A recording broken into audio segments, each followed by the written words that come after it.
आइए हम लोग क्लास 7 हिंदी में सेकेंड चैप्टर देखते हैं। आप लोग पेज नंबर 10 बुक ओपन कर लीजिए, जो कि आपका लेफ्ट साइड का पेज है। लेसन नेम आपका है हंसते हंसते जीना।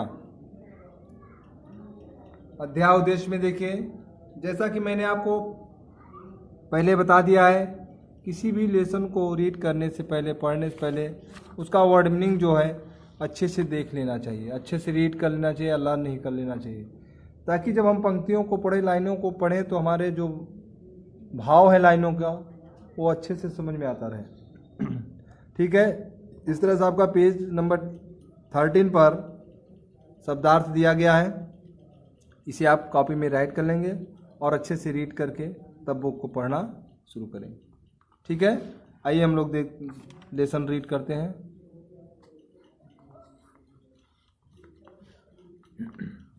अध्याय उद्देश्य में देखिए, सबसे पहले हंसी एक ऐसी नियामत है जो ईश्वर ने केवल मनुष्य को प्रदान की है, किंतु फिर भी हम प्रकृति की इस नियामत की उपेक्षा करते हैं। प्रस्तुत पाठ में महान लोगों की हास्य प्रियता और जिंदा दिली का उदाहरण देकर जीवन में हंसी के महत्व को रोचक ढंग से बताया गया है। इस लेसन में हम हंसी के महत्व को समझेंगे और हंसी के क्या फ़ायदे हैं या हंसी से क्या होता है, इसके विषय में देखेंगे। हम लोग लेसन को देखते हैं। किसी ने पूछा, स्टालिन और गांधी में आखिर क्या अंतर क्या है?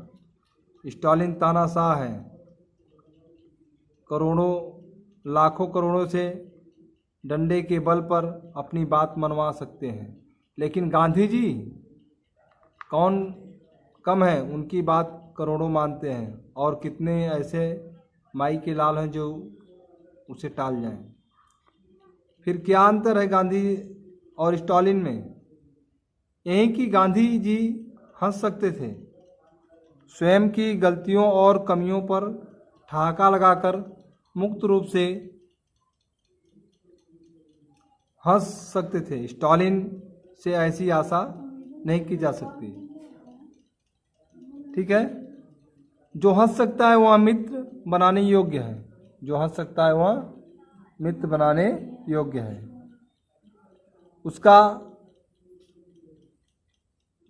विश्वास किया जा सकता है।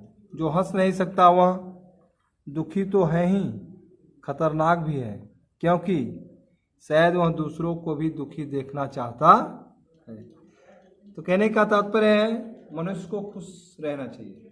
अगर आप खुश नहीं रहेंगे, उदास रहेंगे, तो आपके विषय में लोग तरह तरह की बातें सोचेंगे। लगता है अच्छा नहीं लग रहा है इन्हें, या किए गए कार्य संतुष्ट नहीं है, या देखकर जल रहे हैं, तमाम तरह की लोग बात सोचेंगे। इसलिए सभी को खुश रहना चाहिए। नेक्स्ट पैराग्राफ देखिए। हंसना एक नियामत है, और जो इस नियामत से वंचित है वह दया का पात्र है। समाज में बहुत सा खून खराबा, झगड़ा, टंटा इसलिए होता है क्योंकि हम में अक्सर हास्य प्रियता और हास्य की क्षमता की कमी होती है, और जहाँ खुलकर हंसने की ज़रूरत होती है, हम भ्रिकुटी तान कर और डंडा लेकर पील पड़ते हैं। छोटी छोटी बातों को प्रतिष्ठा और सम्मान का प्रश्न बना लेते हैं। कहने का तात्पर्य है, कुछ भी बात हुई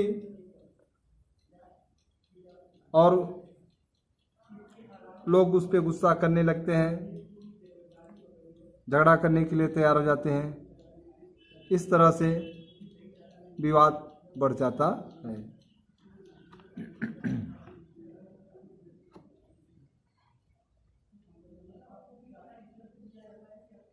यह मूर्खता नहीं तो और क्या है कि बच्चों के झगड़ों में यह बड़े बच्चे बन जाते हैं, जबकि बच्चे थोड़ी देर बाद ही फिर हंसी खेल में लगकर झगड़ा भूल जाते हैं। उधर उनके अग्रज और समझदार समझे जाने वाले बड़े लोग, जो सालों छोटी छोटी बातों को पालते पोसते हैं, चेहरों को लटकाए रहते हैं और मामलों के अंडों को जतन से सेक कर झगड़े टंटों के चूजे पैदा करते हैं। कहने का तात्पर्य है जो बच्चे झगड़ा कर लेते हैं बड़ों में, वो बातें हो जाती है और बड़े लोग जो है कंडे की तरह उसको सेक कर पालते हैं और कुछ दिन के बाद फिर कुछ होता है तो उस बात को फिर तैयार कर देते हैं, जबकि ऐसा नहीं करना चाहिए। जब बच्चे छोटे भूल जाते हैं तो हम और आप तो बड़े हैं, हम और आपको तो और भूल जाना चाहिए। एक बार एक व्यक्ति जल्दी में किसी से टकरा गया। जल्दी थी इसलिए ज़्यादा बात का समय नहीं था। वह बोला, महाशय यदि इसमें मेरी गलती थी तो कृपया क्षमा करें, और यदि आप गलती पर थे तो चिंता न करें। और वह आगे बढ़ गया। ऐसा कह करके वह व्यक्ति आगे बढ़ गया। आइए नेक्स्ट पेज पर देखिए।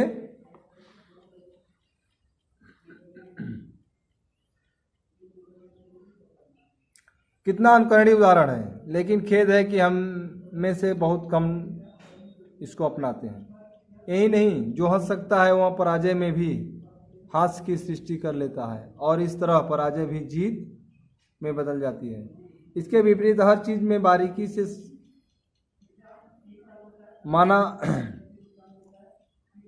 मापना, हर चीज में बारीकी से मापन करना चाहिए। यहाँ देखिए मिसप्रिंट हो गया है कि बात विचारने वाला व्यक्ति हर समय उद्विग्न और चिड़चिड़ा रहता है और जीतने की तो क्या, किसी भी बात की खुशी उसको नहीं होती। एक किस्सा है, शामत का मारा एक व्यापारी शहर के चुनाव में खड़ा हो गया। चुनाव का परिणाम निकला तो पता चला उसे कुल 3 वोट मिले थे। अगले दिन जब बाजार खुला तो व्यापारी की दुकान पर एक बड़ा सा नोटिस टंगा था, भाइयों क्या आप कृपा करके मुझे उन 3 बेवकूफ़ों के नाम बताएंगे जिन्होंने मुझे वोट दिए। किस्सा को कहता है कि शहर हंस तो अब भी रहा था, लेकिन अब वह उस सहारे हुए व्यापारी पर नहीं, उसके साथ हंस रहा था। लॉर्ड जॉर्ज भाषण दे रहे थे। एक विरोधी बोला, महाशय भूल गए क्या, आपके पूर्वज गधा गाड़ी चलाया करते थे। बिल्कुल नहीं भूला महाशय, लॉर्ड जॉर्ज हंसते हुए बोले, क्योंकि गाड़ी तो अब भी मेरे घर पर खड़ी है, गधा गायब था, आज यहाँ मिल गया। समझ में आ रही बात? जो व्यक्ति ने कहा कि आपके जो पूर्वज थे गधे की गाड़ी चलाते थे, तो उन्होंने जवाब दिया, गाड़ी तो आज भी मेरे घर है, लेकिन गधा गायब हो गया जो कि आज मिल गया। जो बोल रहा था, जो मजाक ले रहा था, उसको उन्होंने गधा कहा।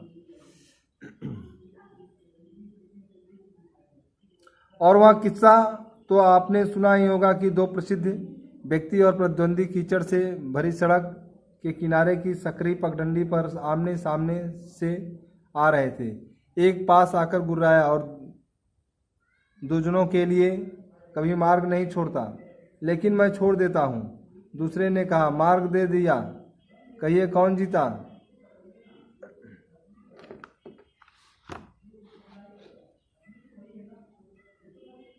हंस सकने वाला सदा जीतता है, चाहे वह लड़ाई की जिंदगी की कठिनाइयों के खिलाफ हो या प्रतिद्वंदियों के। सुकरात की पत्नी बड़ी झगड़ालू थी। एक दिन बकते झकते जब वह थक गई तो निर्विकार बैठे सुनते पति के ऊपर एक बाल्टी पानी लाकर उलट दिया। सुकरात बोले, ठीक है भाई, पहले बादल गरजे फिर पानी बरसा। संत तुकाराम एक बार भिक्षा मांगकर लौटे तो हाथ में सिर्फ एक गन्ना था।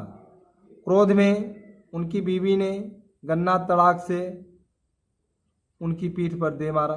गन्ना के 2 टुकड़े हो गए तो तुकाराम बोले, ठीक किया भाग्यवान, वैसे भी तेरे मेरे खाने के लिए मुझे इसके 2 टुकड़े करने ही पड़ते। आइए हम लोग पेज नंबर नेक्स्ट 12 पर चलते हैं।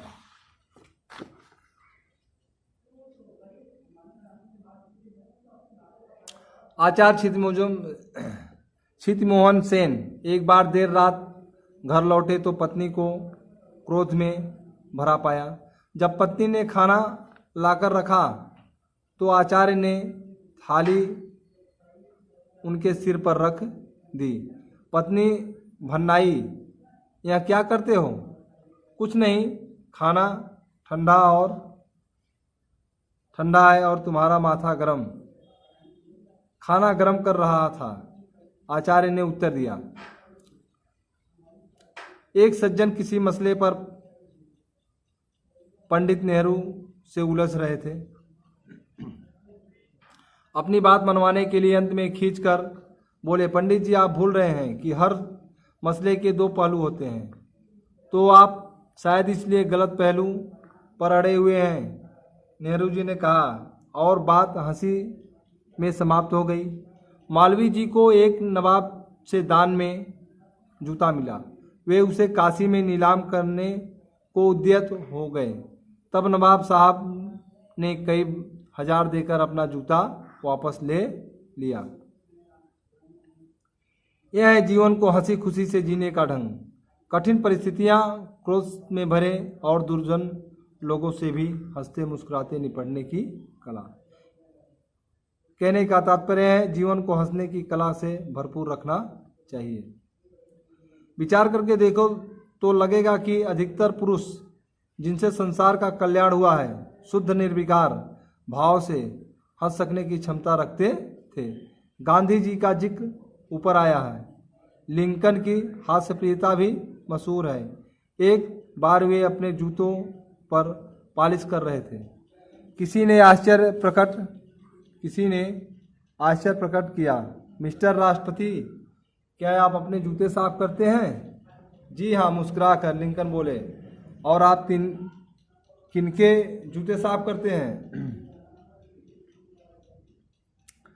प्रेमचंद जी। नेक्स्ट आप देखिए पैराग्राफ में, प्रेमचंद जी जिंदगी भर बीमार रहते हुए गरीबी और अभाव से जूझते रहे, लेकिन कैसी उन्मुक्त और निश्चल हंसी हंसता था वह कलम का सिपाही।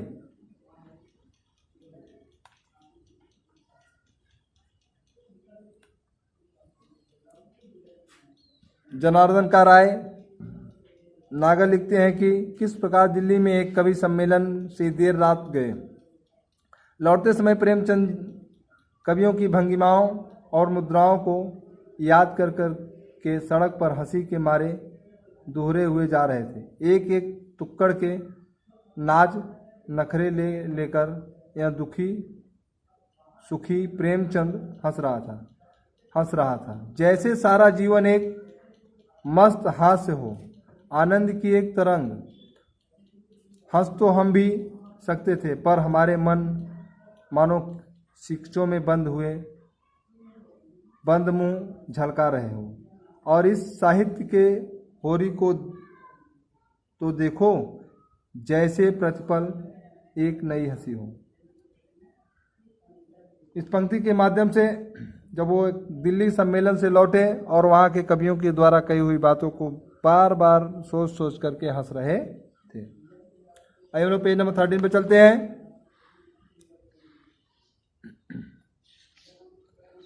गांधी जी ने अहिंसा का मार्ग अपनाया है, गांधी जी ने अहिंसा का मार्ग अपनाया, लेनिन ने लोहे और रक्त का। ध्यान दीजिए आप इस पैराग्राफ पे।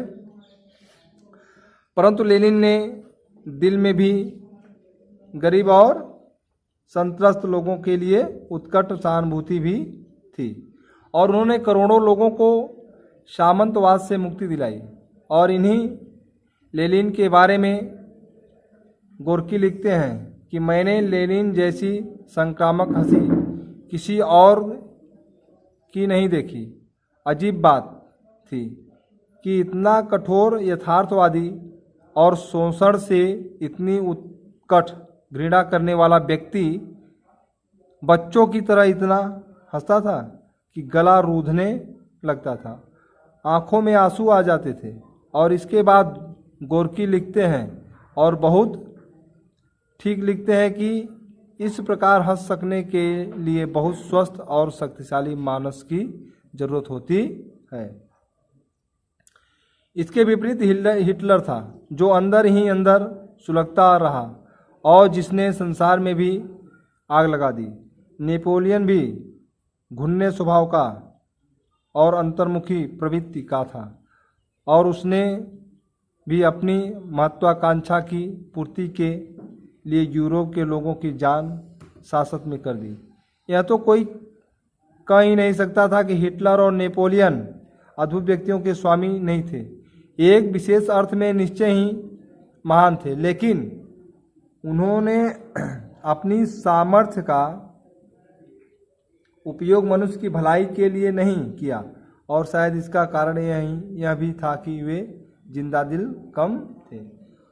जो हिटलर और नेपोलियन थे वे शक्तिशाली थे, लेकिन उन्होंने जो अपना शक्ति का उपयोग किया वह लोगों की भलाई के लिए नहीं किया।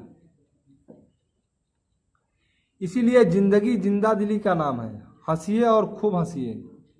शर्तें सिर्फ 3 हैं। हंसी मुखौटा न हो, दुश्मनी के मुख पर पड़ा झूठा नकाब न हो, हंसी ऐसी न हो कि दूसरा सुनकर रोए, साथ न हंस सके, हंसी जिंदगी से पलायन, असलियतों से दूर भागने का नाम न हो।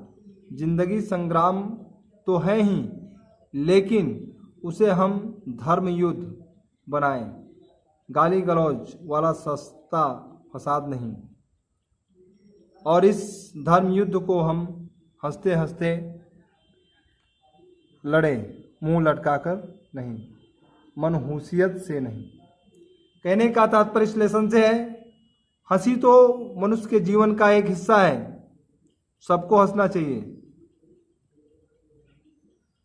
लेकिन ऐसी हंसी हंसो किसी को बुरा न लगे। अगर आप हंसते हैं तो लोग हंस भी पड़े, ऐसी हंसी हंसिए। ऐसी हंसी न हंसिए आपकी आपकी हंसी पर कोई दूसरा व्यक्ति या बगल का व्यक्ति या सामने बैठा हुआ व्यक्ति दुखी हो जाए, उसको तकलीफ हो, ऐसा हंसी नहीं हंसना चाहिए। इस तरह से यह लेसन आपका समाप्त हुआ। इसमें आपका जो question answer book and fill है आपका नेक्स्ट वीडियो में हम बताएंगे। आप इस लेसन को अच्छे से रिवाइज कर लीजिएगा, पढ़ लीजिएगा, नहीं समझ में आएगा फिर से देखा जाएगा। ठीक है, ओके।